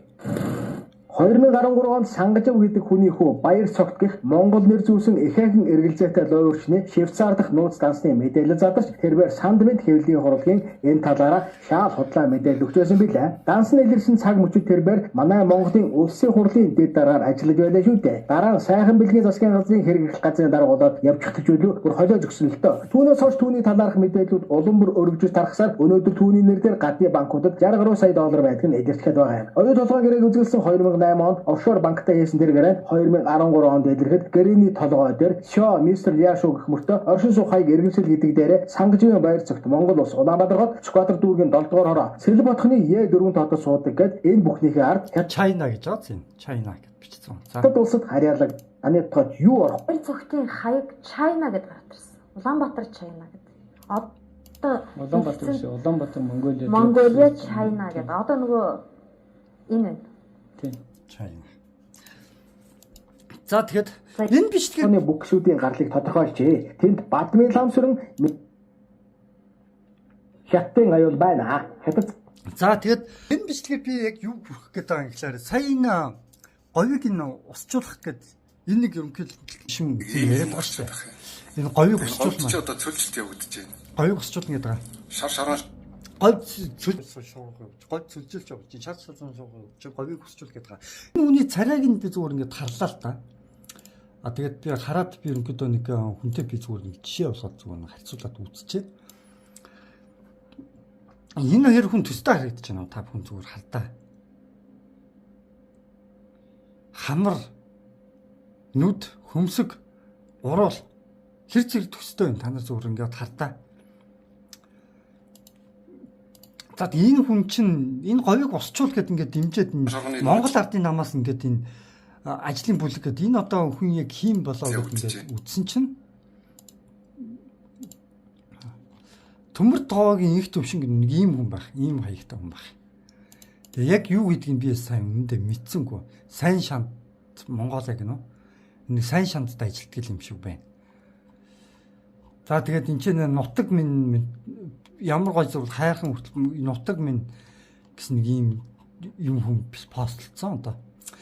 Тэгээд би яг юу гэж хэлэх гээд байгаа юм гэхээр төр зэсгээр дөрөв хятад орчжээ. Ууг нь бол хардаа тухайн улсад биш үү? Өвөр Монгол байна уу? Хятад байна уу? Хамаагүй тийм үү? Тухайн улсад гадны хүн улс төрчээр ажиллах хориотой байдаг. Ямар нэгэн улс төр сонгол өгч хориотой байдаг. Ямар нэгэн бослог өмд оролцсон шууд тэрнийг барьж авах хорхон тухайн улсын асуудал байдаг. Хэрэв Монгол яг одоо би одоо чинь хятадд очиад би өнгөд хичээд чинь өрсөлдөё. Тэгмэл хамаг өрсөлдүүлэхгүй шүү дээ. Тийм юу гэж ядгийг юу яриад байгаа юм. Тийм үстэй. Чин манай Монголд яг иймэрхүү хүмүүс ингээд нэр дэвшчээд улс төрд очиад тэгээ өөрснийхөө эрх шатах хуулийг хятадд ингээд батлаас сууж байгаа. Энэ бол хууль дүрм зөрчиж одоо хийж байгаа үйл ажиллагаанууд гэдгийг би эхлээд хэлмээр байна. Тэгээд дээрэс нь би ахад энэ чинь нэг юу байлаа. Тийм би нэг ийм хүн нэг сонин нэг айс нивсак гэнэ анхаарлаа нааш угаар холбоос үлбэ гэсэн нэг ийм залууг оллоо. Тэгээд энэ залууг ерөнхийдөө нэг Аксам ингэ тийм ээ. Тэгээд энэ Аксам энэ сүүлүүд нэлээд тоглолт хийж байгаа сурагтаа манай Монголд. Тэгээд ямар тоглолт хийж байгаа гэсэн чинь 50 гэдэг нэг ийм тоглолт хийсэн байгаа. Энэ 50 зүгээр харах юм бол яг Facebook дээр Twitter дээр тавьчихсан. Би нэг хитгэн өнгөнд ойлгохдоо бусдыг нь сайн ойлгосонгүй. Тэгтээ ерөнхийдөө энэ 47 дугаар үргэлжлэх бол ерөнхийдөө 50-50%-аар 50-50% хувааж явж байгаа гэдэг энэ юмыг ерөнхийдөө санагдуулсан дуу байсан. Тэгээд дээрэс нь энэ Акса миний энэ Gangbei гэж яг ямар хуудсыг мэдэхгүй. Гэхдээ цэцэг гэдэг тэр дууг нь хайгаад үзэхлээр энэ дэр маш олон Монгол охтуудын Монгол хүмүүсийн дуу байгаа. Тэр гівгэнт өөр Монгол хүний дуу гараад ирж байгаа цэцэг гэдэг. Тэгэд яг энэ дуун дээр нь яаж байгаа юм гэхээр за би ямар ч тач ингэж нэг хаач энэ дуун дээр нь Монгол хүн орж ирж байгаа. За тэгэд энэ дуун дээр яг юу шүү би энэ 21 цэцэг гэдэг нь ерөнхийдөө Монголыг илэрхийлж байгаа. Тэнд нэг асуудал би дахиж ургахгүй байх вэ гэж байгааз энэ юу гэлээд байгаа юм гэхээр нөө цэцэг ногоо ургахгүй байх вэ гэдэг чинь усыг нь зөөгөөд хатаж сангана. За ангаж сангаад гэж ингээд бүр бичсэн бааз. Ангаж сангаа тийм ээ ангаж сангаатай ингээд миний харж байгаагаар иймэрхүү сошиал дуунууд бол зүгээр харахад бол миний харж байгаа иймэрхүү дуунууд бол нэг тийм утга учир хамгаалаагүй зүгээр муу ярсан дуунууд ерөнхийдөө миний харж байгаа бол нэг Монголын тал биш Монголын эсрэг юм шиг тийм ээ. Одоо энэ цэцэг залан би бол хятадын нэг гэж нэг сонин тиймэрхүү дуулж байгаа. Тэгээ ерөнхийдөө би нэг хэд тийм би зүгээр хэлчихэ. Юу гэж хэлэх гээд байгаа юм гэхээр нэг тийм яг одоо өвөр монголчууд яг өвөр Монгол вэ нүү өвөр Монгол хүн ч байсан манай Монголын төрд орох ирэхгүй шүү дээ. Хятад гарьяа л та хятад хүмүүс хятадын төр дүрсэлжүүл би юм дуурах хэрэггүй би. Тэгэл Монголын төр дүрсэлтөөд юм хүн хийж байгаа. Тэгээд хамгийн гол нь нэр ус паспорт нь ингээд нууц зүг байдаг юм гэдгийг сая та тэр баяр цогцын та тэр бичлэгнээс нь хараад ингээд ойлгосон баг тийм үү. За тэр иймэрхүү дуушдаг бол зүгээр хүмүүс бол ямар ч нэг онц дуунууд бол биш байхгүй. Одоо жишээ нь энэ 50-50 гэдэг дуун ч нэг онц дуу биш. Энэ Аксам ингэдэг энэ залуугийн дууч нэг онц биш. Гэв гинтхэн л ийм нэг нийвсаг гэдэг суугаар гарч ирээл од болоод эхэлж байгаа. Тэгэд би сүүлд гарч байгаа энэ од сүүл гарч ирж байгаа энэ одонцуудыг би ихэнхийг нь би юу гэж бодов гэхээр цаанасаа ямар нэгэн төлөвлөгөөтөөр багаар ингээд сошиалор дэмжиж гаргаад байна даа гэж би удаа харж байгаа. Сошиал троолуудаа ашигладаг ч юу яадаг ч юу хамаахгүй ямар нэгэн багаараа дэмжиж албаар гаргаж ирж нь удаа гэж би удаа харж байгаа. Тэгээд ерөнхийдөө нэг Монголыг одоо юу гэдэг нь нэг жоохон одоо юу гэдэг нь ингээд нэг жомоо явсан нэг иймэрхүү дуунууд ерөнхийдөө явагдаж байгаа гэдгийг би зүгээр хэлчихмээр байна. Ер нь бол үг ел бодол санаа ер нь монгол хүн амны бэлгээс аштын бэлэг гэдгийг гэж ярьдаг тийм үү. Тэгээд хизээш муу явуулахгүй аль болох муу явуулахыг цэрлдэг. Харин энэ дуунууд нь надад муу явсан. Тэгээд дээрэс нь дуунууд нь яг яаж байгаа юм гэхээр ингэдэг байхгүй юу. Одоо та нар зүгээр эцэг эхчүүд нь ерөө энэ хүмүүсийн тухай мэдгүй бол та нар зүгээр агсаа мэн гэдэг өвөр Монгол дуучин байт юм цэцэг гээд дуу байт юм 50 гээд дуу байт юм. Та нар тоглолтын үзсэн хүн баг ингэ үзэн ч магадгүй. Тэгэд би яг юу гэх гээд байгаа юм ингээд шашнаа хүртэл одоо юу гэдэг ингээд нөлөөлөх гэж оролдоод байгаа байхгүй. Бүх талаас нь одоо байнаас бүх талаас л юу тусаа дайлт хийж байгаа гэдгийг би зүгээр хэлмээр байна. За тэгээд би ахаад нэг хэд юмнуудыг хэлмээр байна. Тэгээд хамгийн чухал зүгээр энэ 50 гэсэн биш нэг хинч фэйсбүүк дээр 50 энэ балаа дуу хинч сонсох хүсэхгүй шүү дээ. Яг үнэндээ бол жоохон утга учиртай жинхэнэ дуу чинь утга учиртай байдаг тийм үү. Энэ фэйсбүүк дээр тийм балаа дуу хинч сонсох. Гэхдээ энийг хэрвээ яг улс төрийн дуу тэр цэцэг мэцэг гэд манайх 21 аймагтаа 21 цэцэг энэ хятад 56 аймагтаа 56 цэцгийн нэг нь энэ мэн гэдэг өөрсдөө ингээд дуулаад байгаа шүү дээ. Тэгээд би харж байхдаа юу гэж харж байгаа гэхээр улс төрийн тухай дуу тэрээ улс төрт ямар ч алдаа байдаггүй гардаггүй гэж зөвхөн энэ хүмүүс санаатаагаар дэмтгийж гарч байгаа тийм дуучтаа гэж би удаа ойлгож байгаа гэдгийг би хэлмээр. Яг Монголын талд гэдэгт би бол эргэлзэж байгаа гэдгийг би шулуухандаа хэлнэ. Яг тэгвэл энэ хүмүүс хэрэг дууныхаа хүмүүс энэ дуунуудын цаанаас нь өгсөн бол цаанаас нь санхүүжилтаа хэрвээ албаар иймэрхүү дуу дуулуулж албаар ингэж байгаа бол улс төрийн дуу бол ямар нэгэн санхүүжилтийг өгч байгаа бол энэ төр хүмүүс Монголын талд үйлчлэггүй бахаа гэж би удаа бодож байгаа. Монголын эсрэг талд байх магадaltaй гэж хардж байгаа гэдэг би удаа шууд хэлмээр байна. Тэгээд өшөө цаашаа за тэгэхээр яах вэ? Хэрэг монголчууд тийм ээ одоо монголчуудыг тийм ээ за ингээд энэ усыг нь аваад ийшээ аваачаад энэ авийг 9 цөл болгоод энэ авийг усчлууллаа. За тэгээ энэ авийг бүх хүмүүс өглөө. Монгол хүмүүс өглөө хангахтаа тийм үү. Тэгэх юм бол дараад нь ахаад хятадууд монголчууд арчаагүй болохоор зүгээр байсан газараа хуурайчудад говьо хамгаалж чадаагүй ингээд цүнсэн. Дараад нь хятадууд ахаад энэ газрыг юу яасан тий усчулсан гэд дараад нь ахаад энэ газар руу хүссэн үсээгүй ус урсан байрлах хажаамаар. Яг л говь энэ хэсэг халуун болохоор угаасаа ус нь бороо жуурчлаа буцаад бороо болоод энэ авь руу угаасаа орно. Энэ авь хятадууд амьдарч байгаа үед энэ авьд үхэл нүүрлж байгаа гэсэн үг. Тэгвэл яах юм гэхээр энэ авийн үхэд дуусах үеэр энэ авийн усаа хэрэглээд бас ус нь ширгээд дуусна энэ авь руу бороо ороод энэ авьд ахаад усчиж эхэлнэ. Ирээдүйд. Гэтэ нэгэн мэдээж асар олон жилийн дараа л хальта. Тэгтэл нэг тиймэрхүү юм болно. Тэр үед Монгол хүн амьд байх уу байхгүй гэдэг асуудал. Монгол үндэстэн сүнцэн бах уу аль амьд үлдсэн бах уу. Тэр би юу гэх гэдэг иймэрхүү асуудал болохоос нүм тэмцээ гэж байгаа. За тэгээд энэ говийг усчлуулах төлөвлөгөөн дээр нэг иймэрхүү юм тусгаж байгаа. Хэрлэн бодлоос юм гэдэг аав гэдэг. Ерөнхийдөө нэг үндсэндээ өөртөө үднэл одоо бид нар ингээд хураагаад хичээх гэсэн үг шүү дээ. Асар том үрүүдийг бариад авсан учраас 10 жилийн давтамжтай ганцхан гачгалд аваад гарчихсан гэсэн. Одоо 2010 онд улсын их хурлаараа улс үндэсний хөтөлбөрөж баталсан. Маш гомддог шүү дээ. Тэгэхээр усны хандлага муу учраас том хүрээг хамаарч чаддаггүй. Тэгэхээр бид зөвхөн хариулгынхаа бүсээ зөвхөн хойдлуур харах биш одоо улсаа авчиад удлруулаа. За За одоо сайн нар тэр Хэрлэн гол дээр одоо 1970-аад онд за хэрлэн гол дээр гэж байгаа. Хэрлэн голыг хамгаалаа угаасаа хятад руу яваад байгаамаа гэд. За та бүхэн яг энэ бичлэгийг гүйцэд үзээрэй заяа. Гүйцэд үзэх юм бол эдгээр хүмүүсийг юу гэж ярьж байгаа гэхлээр хэрлэн голоос ус авна гэж байгаа. За тэгвэл хэрлэн гол нь хаана вэ үзье. Хоёулаа хідүүлээ тийм үү. За энэ дээрс одоо би яг энэ дээрс би шууд хэрлэн гол гэдээ би ингээд бичээд хайгаад үзье заяа. Google-с. За харъя бүгдээ.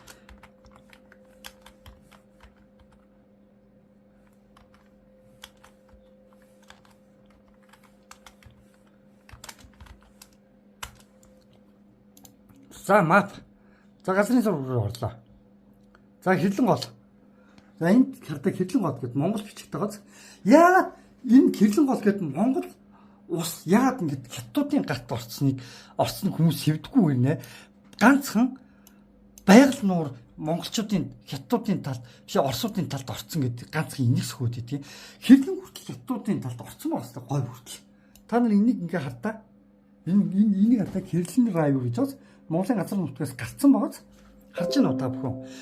Байгаль нуур ч гэсэн яг хөө мэдээж хэрэг яг хөө одоо юу гэдгийг те хятадын биш орсуудын талд орсон. Гэхдээ ганцхан байгаль нуур гэдэг гинэ хүмүүс нэг сүрхий дэмжиж ярьдаг гинэ. Яагаад энэ хэрлэн голыг яг Монгол нэртэй Монгол газар гэж яагаад гэж ойлгохгүй. Энэ хөлбөрч гэсэн магадгүй Монголын газар байсан магадaltaй л нэрээ. За тэгээд одоо тэгэхээр ингээд харъя. Бүгдээрээ.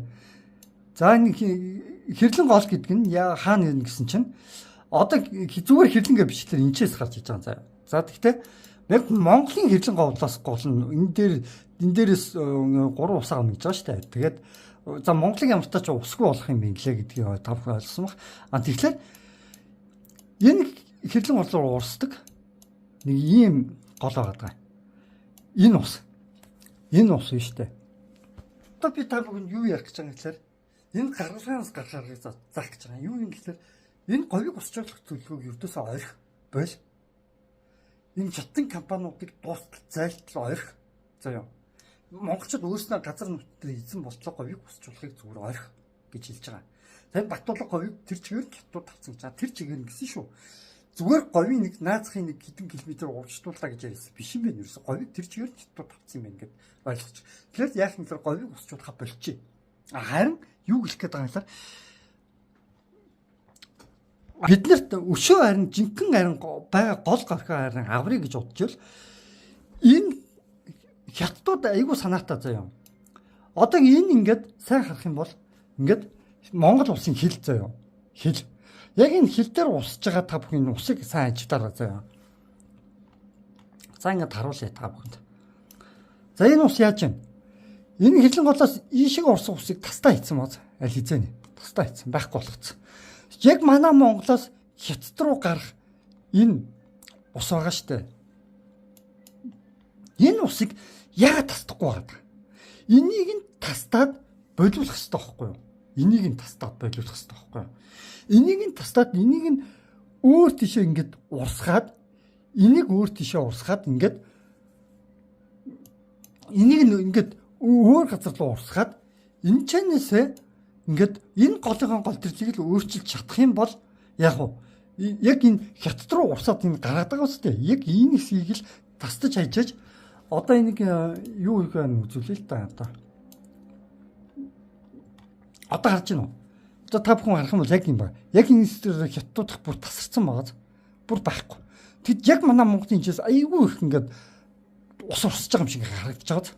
Тэр яг энэ хэсгээ ингээд салгаад энэ хэсэг урсаал салгаад дээшээ ч юу доошоо ч юу би сайн мэдгүй ямар тач аль нэг тийш ингээд салгаад аль энийг ингээд хаагаад юу гэх ийшиг хятад руу ус урсахын тулд болиулах хэрэгтэй байгаа байхгүй. Миний харж байгаа одоо энэ нэрийнхэн ус нь юм гэхэлэр яг манай Монголын энчээс гарч байгаа ийшээ гарч байгаа ус байх бас магадaltaй болчиход байгаа.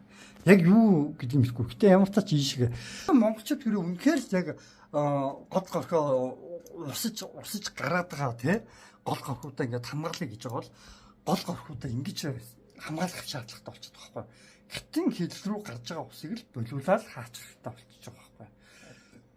Тэгэхгүй л бол ердөөсөө юу байхгүй. Түүнээс ингэж Сэлэн гэрлэн голоор ингэж заваартуулж Өмнө Говь аймаг руу хаяачих ийм төлөвгүй гэдгийг би хэлж байгаа. За тэгээд өшөө би бас нэг хэд юм хэлээ. Энд ерөнхийдөө нэг эрчим хүчний мэтгэлцээ ингээд явагдаад байгаа. За би яг баг хугацаа зарцуулаад говийн бүсийн орон сэргийлт эрчим хүчний мега төслүүдийг сэргийлт эрчим хүчний их усруудыг барьж байгуулах. За одоо айл өрх аж ахуйн нэгжүүд нь сэргийлт эрчим хүчний их усрээр өөрсдийн хэрэглээг хангаад элүүдэл цахилгаанаас хөлзөөр үнэлж борлуулах буюу өрхийн үйлдвэрлэлийг эрхлэх. За Говь Алтай аймаг болон Баян Үлгийн аймагуудад 15 мегаваттын арга цахилгаан станц. За Говь Алтай болон Баян Үлгийн аймаг гэдэг байгаа штэ, тийм ээ. Говь Алтай гэдэг чинь одоо энэ байна. Энэ байна. Баян Үлгийн гэдэг чинь одоо энэ байна. Ингээд энэ Говь Алтай гэдэг чинь одоо энэ байна. За тэгэхээр та нарын харж байгаа 47 дугаар өргөгийн дотор Говь Алтай орсон байгааз харж байна уу? Энэ бас Баян голын бас энд хэрэг байрлуулах юм бол бас юу ялчихна? Бас хятадын өргөг. Тэгэхдээ одоо би нэг чухал юм ярих мартсан. Нэг маш чухал юм. Юу юм гэхээр монголчуудын нэг 3 дахь хөрш гэдэг дээ штэ. Жинхэнэ 3 дахь хөрш байхгүй гэдэг хүмүүс яриад байгаа штэ. Америк биш, юу биш гэдэг. Тэгвэл миний харж байгаагаар жинхэнэ 3 дахь хөрш байгаа. Яг энэ Баян Үлгийн аймгаар дамжаад за одоо би та харуулна. За энэ газрын зураг.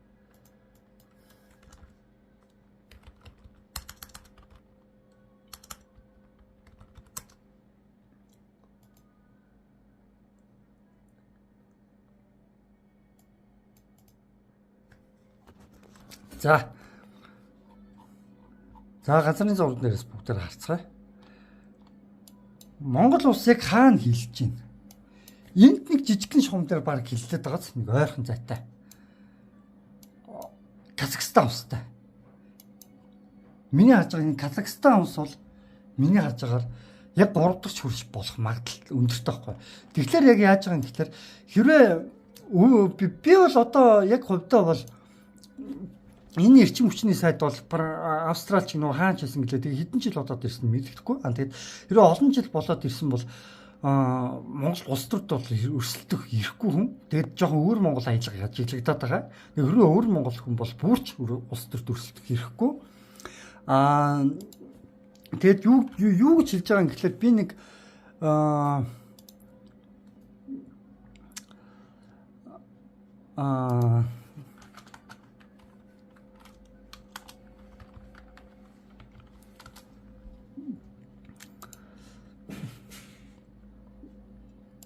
нэг өөр Монгол хүмүүс байна гэд би ингээд өөр Монгол хүмүүс ардын намаар дэвшээд байх шиг байна даа гэж би биччихгүй юу. Тэгсэн чинь өөр Монгол хүн байна гэж байгаа. За тэгээд энд нэг хүн ингэж байгаа.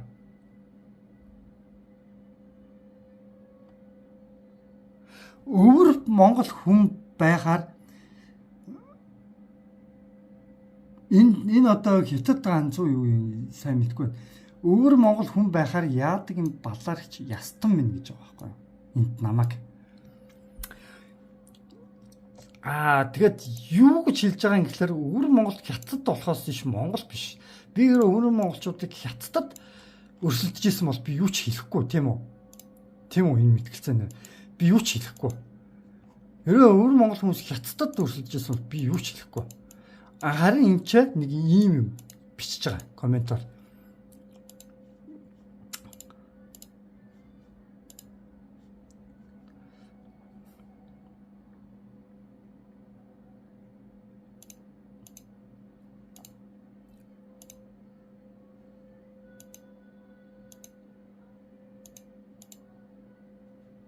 Аймагт 100 мегаваттын хүчин чадалтай усан цэнэгт одоо цахилгаан станцуудыг барьж байгуулах.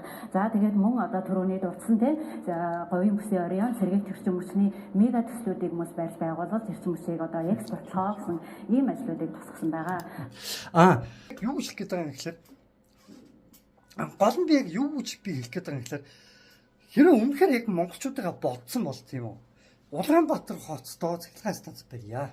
Тийм үү. Тэгээ Улаанбаатар хотыг цахилгаанжуулъя. Айсвал тэр Улаанбаатар хотыг цахилгаанжуулж болох Улаанбаатар хотойгоо харьцалт ч юм уу ойролцоо ч юм уу те ингээд цахилгаан станц бариад ингээд Улаанбаатар хотынх нөгөө ч юм уу Монгол улсынхаа иргэдэг одоо ингээд цахилгааны төлбөрийг ингээд багасгамаар нь штэ. Би бүр өмнөх бичлэгэн дээр ч ярьжсэн тийм үү. Бүхэн хүмүүс нь санаж байгаа бол. Тэгтэл харамстай нь яг юу гэж хэлэх гээд байгаа юм гэхээр тэр хол мэдээж хэрэг цахилгаан станц барилаа. За ингээд хятад руу экспортлоо мөнгө нь орж ирлээ. Мөнгө нь хэрвээ хятад яг одоо энэ бичлэгэн дээр гарч байгаа шиг тийм үү.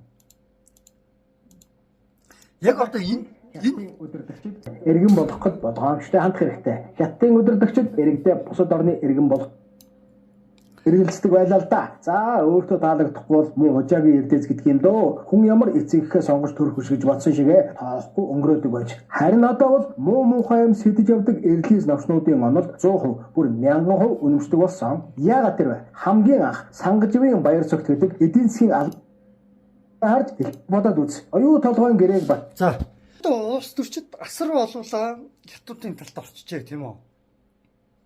Тэгэхээр би яг юу гэж хэлэх гээд байгаа юм гэхээр монголчууд минь нэг юм бодооч.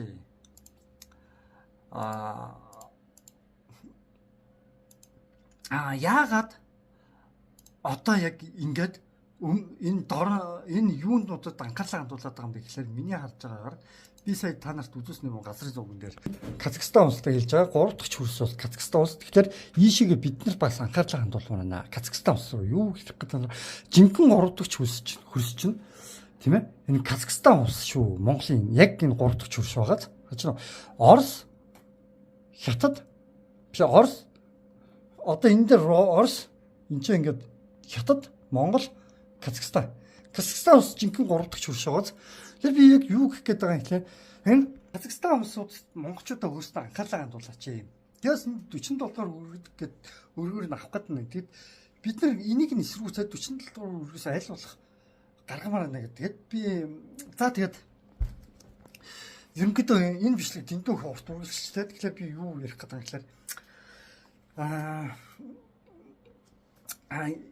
би ардаа ямар нэгэн санхүүжилт байхгүй. Монгол улсын зүгээр л нэг иргэн хүн. Зоож зүвдэрч байгаа. Иргэн хүн. Яг үнийг хэлэхэд бол би зүгээр байгаа хүн биш. Яг үүндээ маш олон өвчин зовлон туулж яваа. Туулж гарсан. Тийм зүгээр л Монголын иргэн хүн. Тэгээд би юу хэлэх гээд байгаа юм гэхээр намайг дэмждэг хүн байхгүй. Намайг санхүүжилдэг хүн байхгүй. Тэр миний бичлэгийг шеэрлээд өгөөч. Би энэ бичлэгийг би чадлахаа яриад өөрийнхөө гэрээр хүмүүс чирлэх гэж түгэх гэж оролдоно. Тэгтээ Монгол хүмүүсийг дэмжлэхгүйгээр би энэ ойлгохтой үр дүнд хүрэхгүй гэдгийг би дахин хэлмээр. Тэгээд хэрвээ үнэхээр Монголоо гэж боддог. Та Монголд үнэхээр яг бат зогсох хэвээр. Монголоо бат зогсохоос өөр аргагүй. Тэгээд Монгол их орнодоо амьдрахаас өөр аргагүй. Ямар ч хүн байсан та энийг дэмжээрэй. Учир нь усгүй бол таны малнууд ч хангаж хүн тагаа өгч магадгүй тийм ээ. Тэгэхээр усаа хамгаалъя. Хятадуудаас усаа хамгаалъя. Хятадуудаас усаа хамгаалъя гэж уриалмаар байна. Говийг усжуулаад хэрэггүй. Зүгээр л хятадуудаас усаа хамгаалъя. Говьд хятадууд амьдарч байгаа гэдгийг ойлгоод өгөөч гэж би хэлж байгаа. За тэгээд энэ бичлэгийг би бол энэ үрээр өндөрлөн. Мэдээж хэрэг тэр нарны цахилгаан станц яг гараад экспортоор Монгол улс мөнгө олж байгааг би үгүйсэхгүй тийм үү. Хэдэн өөр бол хэдэн гадаг өөр гарахыг гэхдээ би нарийн мэдэхгүй шүү дээ. Улс төрч биш болохоор би мэдэхгүй би. Гэхдээ ямар тач тэр говийг тэднийг гэж нэгэд өөр Монголд хил ажиглагдаж байгаа зарим хүмүүс миний хувьд эргэлзээ үүсэж байгаа байхгүй эдгээр хүмүүст. Би энийг би бүр заавчгүй хэлэхтэй. Тэгэд юмыг болохоос нь өмнө мэдээд ингээд хэлж байгаа тийм үү анхааруулж байгаа. Нэгдээ болоод өнгөрсөн та гэж 1000 яриад нэмэргүй. Тэр болохоос нь өмнө начиг ингэж анхааруулад ярьж байгаа хүн маш цөөхөн байгаа болохоор баг байхгүй байгаа болохоор би энэ яриг би ярьж байгаа юм шүү. Тэгээд та бүхэн маш чухал энэ бичлэгийг шеэрлээд өгөх нь та тийм бас үүрэг тэгээд дээрс нь та тийм бас хүсэл эрмэлзэл бас байх ёстой шүү гэж би хэлмээр. Зүгээр сууж байгаад өгөхгүй. Тэнцээд амьд зүртгүү гэвэл миний харж байгаа бидний бодож байгаа тэмцээд амьд үлдэх ёстой гэсэн тийм бодол төр бид нийлэх ёстой болов уу гэж бодож байна. Энэ бол цэвэр геноцид буюу хятадуудын талаас үргэлж дайрж байгаа дайралтууд. Тэгээд одоо бол зөндөө олон Монголын эсрэг улс төрчид бол ажиглагдаад эхэлчлээ. Тэгээд зөндөө олон одоо сая зөвхөн гарч байгаа хэд биш. Зөндөө олон өөр Монголын эсрэг улс төрчид байгаа шүү гэдгийг бас анхааруулмаар байна. Тэгээд таад магадгүй зарим мэдгүйгээр дэмжиж явж магадгүй. Монголын улс төр дандаа хар машинаар хактаад өөрснөөгөө хүмүүсийг тавьдаг болчлоо. Нэг шудраг монгол хүмүүс гарахаа болчлоо. Шулуухандаа гэж хэлэхэд. За тэгээд та бүхэн нэгийг бодож хоёрыг тунгаан үзье. За тэгэхээр би одоо сайн сайхан үгээр хэлье. Болохоос нь би тэмцээд энэ бүхнийг зогсооё. Хятадуудыг ус өгөхөө болиго. Тэгээд өөрснөөгөө хамгаалъя. Өөрснөөгөө эдгээ, өөрснөөгөө амьд үлдэхтэй бүх хүчээ анхаарлаа төвлөрүүлье. Өөрснөөгөө улс орон байгальд дэлхийг эдгэж аврахтаа бүх анхаарлаа төвлөрүүлье. Гэт би энэ хөвчлэгээ дуусгаж байна. За сайхан үгээр яа. Сайхан тэгээд монголчуудын урлаг соёлын бас нэг жоох юм хэлчих юм гэдэг. Урлаг соёлыг би нэг юм би бас чухал юм хэлэхээ мартчих. Юу гэсэн чинь Монголын урлаг соёл гэдэг байгаа шүү дээ. Урлаг соёлыг хятадууд ингэж яддаг байхгүй. Өөр монголчууд бол манайх.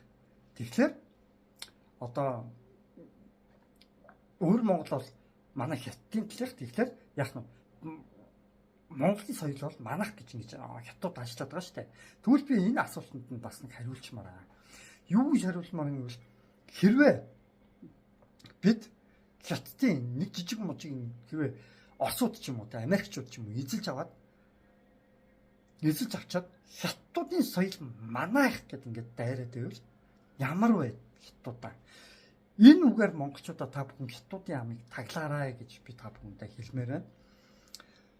Манай Монголын соёлыг авах гээд байгаа хүмүүст ерөөдөө тэгж хэлээрэй гэж би удаа хүсэж байна. Ерөнхийдөө энэ бол улаан цагаантаа гарсан. Ерөнхийдөө бол дээр маягийн зүйл зөвхөн соёлыг улаан цагаантаа гарсан. Дээр бичнэ л гэсэн үг шүү дээ. Өөрөөр хэлбэл Америк улс хэрвээ Америк Орос хоёр нэгдэж чад хятадын нэг мужиг, Америк Орос энтгэг Япон дөрөв нэгдэж чад хятадын нэг хэдэн мужиг эзэлжлээ л дээ. Газрын мужиг юм, тийм ээ. Тэгчүүхтэй одоо хятад соёл манах. Танаа энэ улс чинь манах юм чинь. Танаа энэ мужи чинь, танаа энэ хэсэг чинь газар чинь манах болсон юм чинь. Энэ чинь бол манай соёл, хятадуудын нийт соёл бол манай соёл гэдэг ингээд солиороод байгаа тал нь адилхан зүйл шүү гэдгийг би дахин хэлмээр байна. За тэгээд энэ бичлэг бол хамгийн чухал бичлэг байгаа. Тэгээд би энэ бичлэгийг би одоо байнга дахин би хүмүүст би шеэрлж түгээж хүргэдэг чадахгүй. Тэгэхээр та бүхэн дэмжиж шеэрлээд түгээгээд өгөөрэй. Монголчууд би чаднаа, амьд үлдэж чаднаа гэж би удаан хэлмээр байна. За тэгээд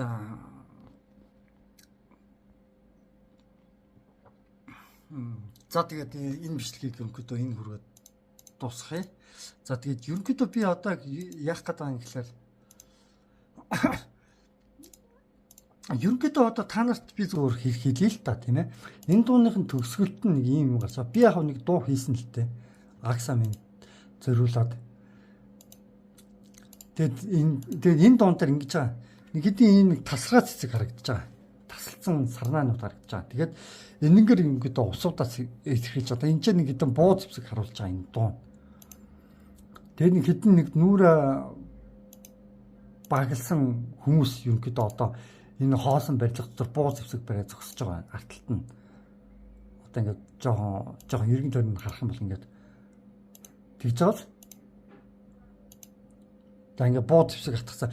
Ер нь бол орчин дуунууд яадаг юм гэхээр нэг тийм нэг утга учиртай юм гэхээр нэг тийм утга учиртай биш, утга учиртай юм шиг. Тэгсэн юм хамгийн гол юм яадаг юм ингээд нэг баг зүүцсэн гэдэг буу барьсан гэдэг үүмэн самунд уриалн дуутсан.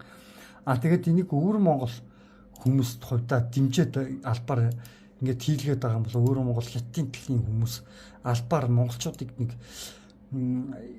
иймэрхүү юмд ингээд дэмжиж байгаа юм болоо гэсэн нэг иймэрхүү ойлголт байгаа даа. Тэгэд ерөнхийдөө саяхан нэг манай Монгол улсад нэг зэвсэг яахыг үлээ.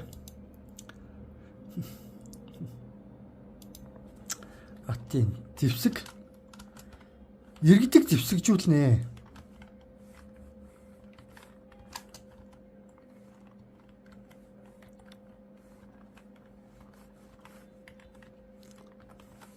Болцсохгүй аюулаас хамгаалнаа гэд нэг мэдээ яваад байгаа штэ.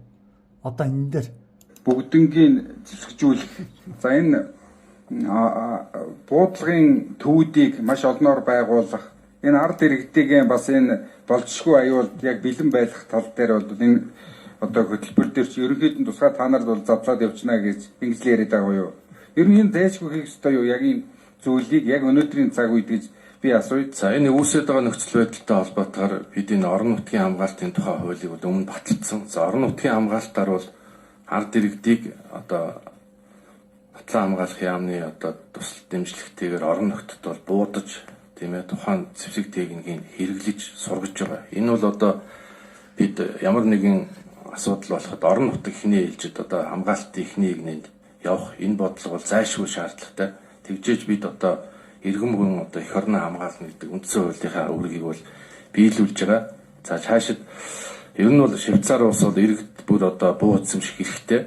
Цаашид бол одоо болцоо нөхцөл нь байдаг бол энэ буу зардаг газрыг бол үнийн хяналтын тогтоогоод чөлөөтэй оруулж ард иргэд яг хуулийнхын дагуу буугаа эзэмшээд ямар нэгэн тохиолдол болоход одоо хэрэглэхэд бэлэн байх ийм одоо зүйлийг биднээс бас хийх гэж бас дотроо ярилцж байгаа.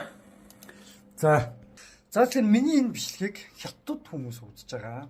Хятадд оролцсон, биш Монголд оролцсон олон жил болсон. Монголоор ярьдаг хятад хүмүүс, хятадны нэрлэлийн зүгт Монголд дууссан, өөр Монгол гэд асар олон хүмүүс угсаа үзэж байгаа гэдгийг би ойлгож байна. Тэгэд би өөр монголчууд би нэг бас хандаад хэлчихмээр. Юу хандж хэлмээр байгаа гэхээр яг жинхэнэ одоо монголчуудаа гэсэн тийм сэтгэлтэй цус нэгдэггүй байсан өөр монголчуудаа бол хятадаа халж ирсэн хэдэн сая жишээ нэг сая жил баг хүчээр одоо тэгсэн гэж сонссон. Алсан багт одоо ирчүүдийг нь ажлын боолуулгаж эмэгтэйчүүдийг нь ажлын боолуулгаад ирчүүдийг нь алсан өгөнд орохгүй гад хятад хүнтэй суухгүй байгаа. Тэгээ хятад хүмүүстэй сууснууд нь одоо амьд үлдсэн гэж би бас хальт сонсч ирсэн. Гэхдээ өмнө нь мэдэхгүй. Гэхдээ өөр монголчуудад анхаарал хилдэхэд юу юм гэхээр та нар ингээд те за ингээд өөрснөө ингээд одоо юу гэдгийг те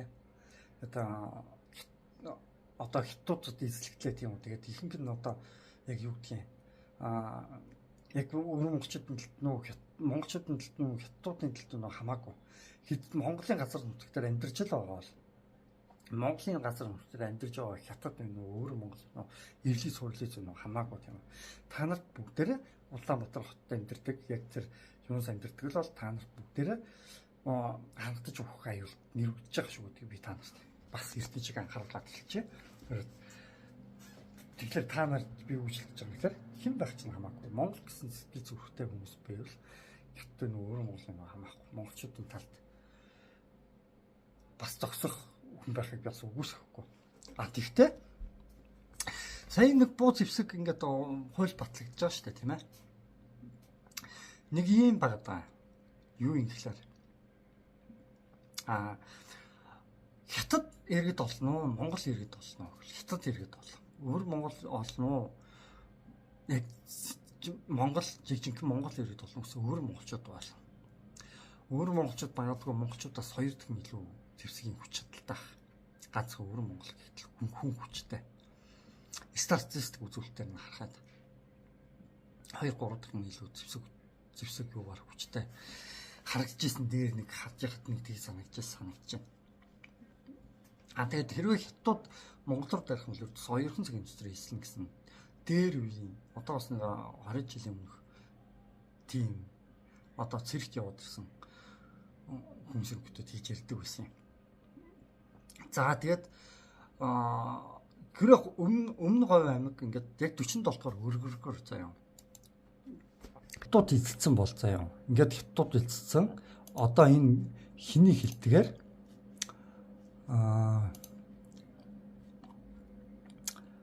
Энэ хэм билээ? Энэ нууц юм тий. Нууцлах хэвээр.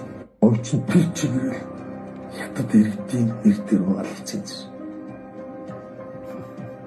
Нэг алдсан ш. Нууц юм тий. Нууцлах хэвээр. Ойчин тэр чигээр.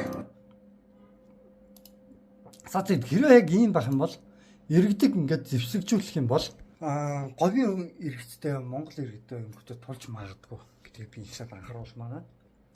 Энэ бол говийг эзэлсэн магадгүй хятад ажилчтай тулж магадгүй юу ч үуч магадгүй гэдгийг би ихсад анхааруулмаар байна. Тэгээд дээрэс нь ерөнхийдөө энэ улс төрчид ямар нэгэн юмны үнээр авчаал иймэрхүү постлж байгаа болов гэж би өөртөө бодож байна. Зүгээр байгаа байсан бол иймэрхүү постлохгүй эдгээр хүмүүс. Тэгэхээр ерөнхийдөө юу ч болсон байлаа гэсэн. Бид тэмцээгүй байвал хэцүү л юм. Тэгэхээр тэмцэхээс өөр аргагүй. Тэгээд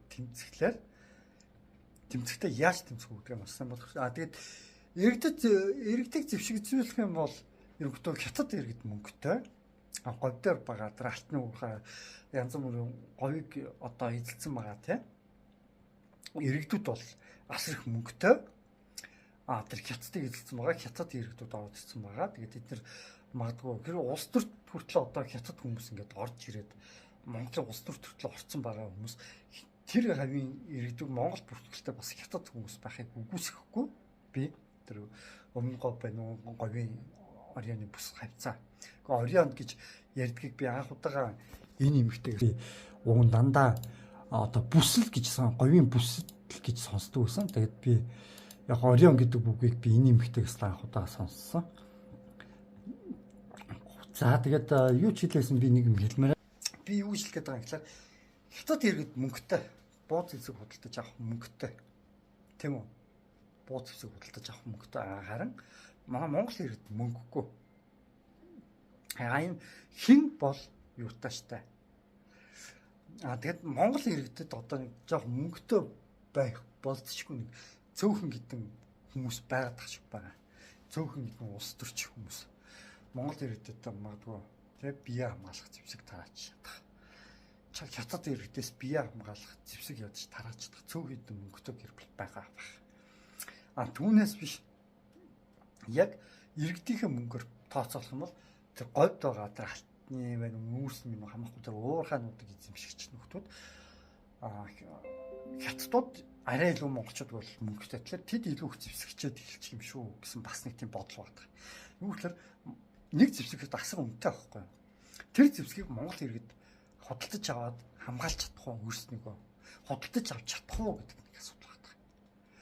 Энд тиймгүй буудлын бүс байгууллаа гэд Монгол хүмүүс зэвсэггүй бол өөрснийгөө хамгаалж чадах уу тэр хятад иргэдээс ийм асуудлыг би ярих гэдэг.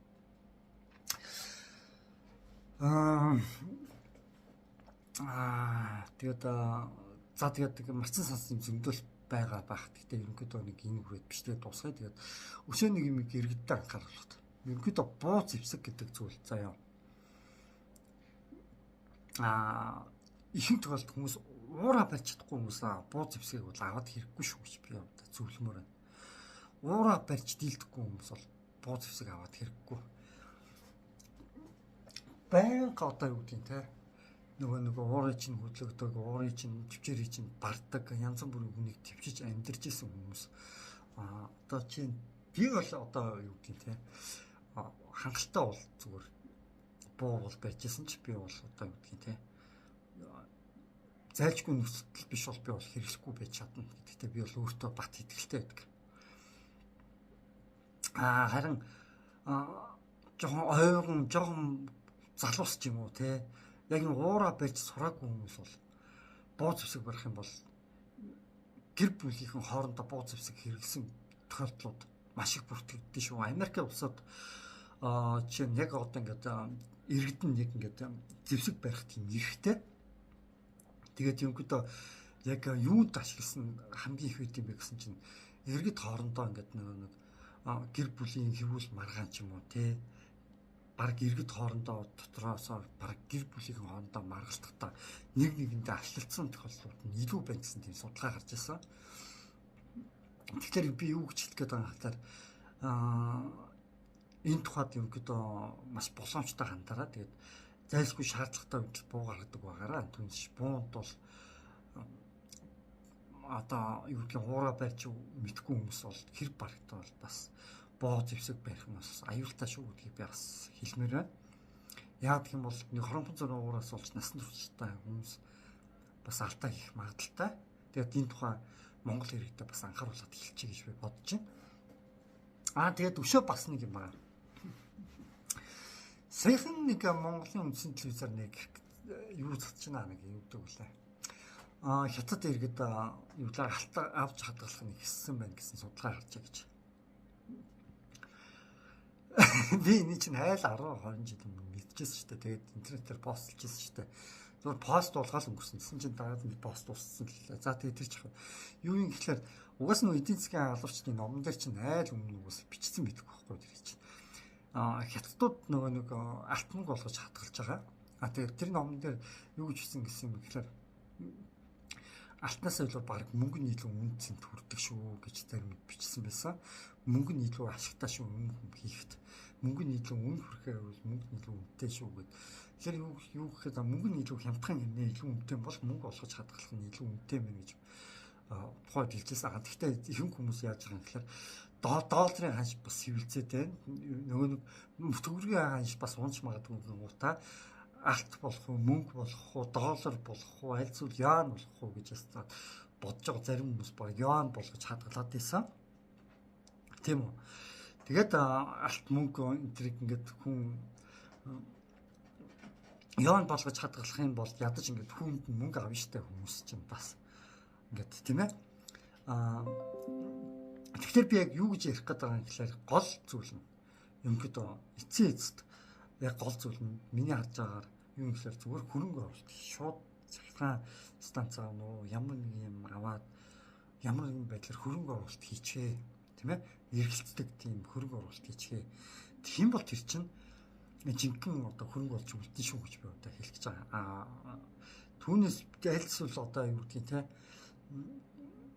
яг хадгалах гэж байгаа нөхцөлд бол яг яаж хадгалах нь одоо өөрснийх нь дуртай яг тиймэрхүү юм явуулчихсан байгаа. Мөнгийг яаж хэрхэн хүмүүс хадгалах уу гэдэг бол тиймэрхүү бодлоо. Гэхдээ манай Монгол иргэд алтаваад хадгалъя гэсэн чинь алтавах тийм мөнгө нь хэрэг тий бас боломжтой баг хумс штэ. Яг одоогийн нөхцөл байдалд бол хумс алтавч хадгалах мөнгө авч хадгалах бас боломжтой хүмүүс багас хумс. Гэхдээ алтыг авч хадгалж ирсэн бол баг мөнгийг авч хадгалж ирсэн нь арай хямд бөгөөд арай илүү ирээдүйд үн хүрэх магадaltaй гэж зүгээр тэр ном дээр бичсэн байсан. Тэгээд түнс би хэлээгүй шүү тийм. За тэгээд та бүхэндээ энийг хэлчихээ. Хятадууд бол айл 30 жилийн өмнөөс ард иргэдтэй анхааруулад одоо юу гэдэг те нэг альбом аваараа гэж зараажсэн. Тэр нь одоо бүр 30 жилийн дараа Монголд нэг хятад иргэд хийж гэнэ гэсэн мэдээллийг цацж байгаа байхгүй. Энэ арай тэндээ хожимдсан мэдээлэл биш шүү. Тэгээд дээрс нь манай монголчууд ямар худалдаж аваач юу ч хадаач үгүй ч мөнгөтэй ч мөнгөтэй хүмүүс нь хэр үдэ те. Ийм сонин мэдээлэл цацаа тэгээд тэрнийг нэг сүрхийн мэдээлэл шиг явуулаад байгаамаа бас. За тэгээд нэг хүрэхэд яриагаа дуусгачих. Бид нар Монголын үндсэн телевизээс илүү мэдээлэл цацж байгаа шүү дээ. Зөвхөн энэ алт хадгалдаг асуудал дээр л ихтэй. За тэгээд бараг 10 дахин илүү мэдээлэл зөвхөн жижигхэн нэг гац 2 минутын юм ярианд тэр Монголын үндсэн телевизээс хэд их илүү мэдээлэл цацж байгаа байхгүй. За тэгээд ерөнхийдөө энэ яриагаа өндөрлөе дөө. Тэгээд марцсан сонссон юм зөндөл байгаа л гоо. Гэхдээ хамгийн чухал гэсэн нь бол ярьчлаа гэж би одоо бодож байна. За тэгээд та бүхэн мартахгүй шеэрлээд subscribe хийгээд одоо лайктах нь лайкатаараа тий шеэрлээд та бүхэн түгээн нийцээ. За тэгээд монголчууд бид зүгээр байж байгаа байхгүй. Тэмцээд амьд үлдэн сайхан амьдрна гэж тэгээд өвчтөө зовлонтой хүмүүстэй үйл эдгэрээрээ гэж хэлээ. Тэгээд би нэг хэдэн жилийн өмнө бас миний бие нэлээд муу байсан. Тэгээд хэдэн жилийн хугацаанд ерөнхийдөө бас ажил хийж хийхэд бас маш хэцүү байсан. Тэгээд ерөнхийдөө бас мөнгө төгрөгийн асуудал дээр маш тааруу маш хэцүү байгаа. Тэгээд та бүхнээсээ жоохон бас тусламж хүсчихье гэж бодож байна. Тэгээд ариад нэг өвчнөө бол эдгээсэн.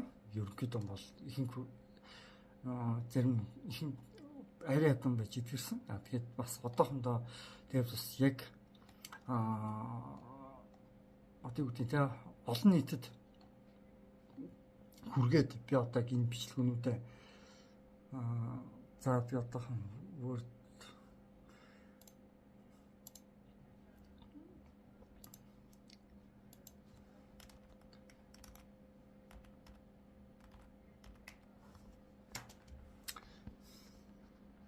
одоо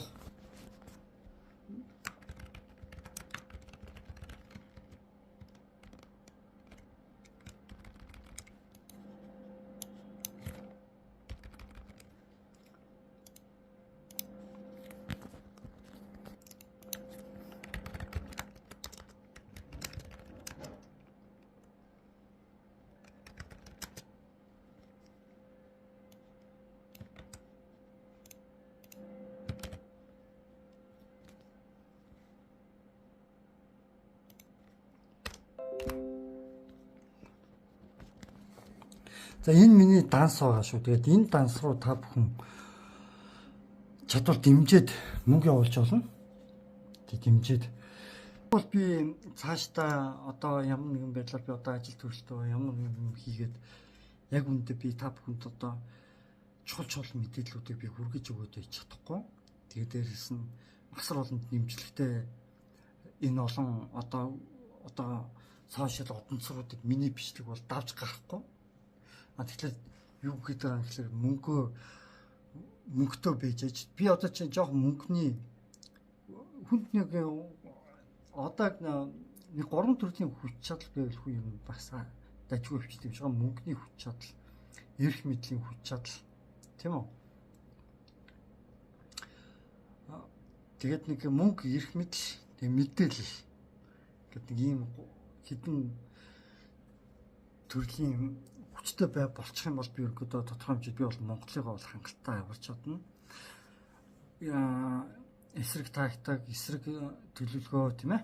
Одоо Монголын эсрэг хийгдэж байгаа бүх юмнуудын эсрэг тактик, эсрэг төлөвлөгөө сөрөг одоо нэгсэндээ тоглох гэсэн үг шүү дээ. Сөрөг одоо бид Монголын эсрэг хийгдэж байгаа бүх юмыг л бид нам дарж зогсоож тий. Одоо төлөвлөгөөг нь гаргаж өгч. Тэгээ та бүхэнд илүү сайн чухал бичлэгүүдийг хүргэж өгч чаднаа. Хэрвээ та бүхэн энэ данс руу 50 100 төгрөгчөөсөө хамаахгүй 1000 төгрөгчөөсөө хамаахгүй та байхгүй зөв энэ данс руу хийгээд өгөх юм бол тодорхой хэмжээд би бас таатай цаашдаа маш чухал мэдээллүүдийг хүргэж өгөөд чаднаа гэж би хэлмээр байна. Тэгэхгүй бол би одоо юу ч юм мөнгөгүй, эрх мэдэлгүй. Тэгээ мэдээл эрх мэдэлгүй болохоор өөртөө мэдээлэл авч чадахгүй. Мөнгөгүй. Тэгээд ихнээ сайн хийсэн ч хүмүүст хүргэж чадахгүй. Тэгэхээр юу болох гэдэг юм гэлээ.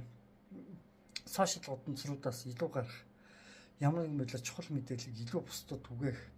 Тэгээд ямар нэгэн байдлаар өшөө илүү Монгол хүмүүсээр хаврах одоо юу гэдгийг илүү юм би юм хийж чадна л да. Одоо энэ улс төрд гарцсан байгаа гişүүдээс би илүү сайн зүйлийг би Монгол ард иргэдтэй авчирч чадна. Ууг нь бол яг эрх мэдэл мөнгөний хүч чадна байдаг бол. Тэгээд харамсалтай нь одоохондоо над байхгүй байна. Тэгээд та бүхэн хэрвээ жоохон ч гэсэн сэтгэлийн тийм үг юу тий. Тэгээд энэ бичлэгний чанар зүйлдээ одоо юу гэдгийг бүх юмуд анхаа одоо юм мөнгөтэй бежиж сайжрна. Мөнгөгүй бол сайжрахгүй. Тэгэхээр энэ данс руу тодорхой хэмжээнд бас жоохон мөнгө явуулаад өгөөрэй гэж хүсээ. Тэгээд энэ бичлэгээ үгээр өндөрлөё. За. Тэгээд та бүхэн шеэрлээд өгөөрэй. За.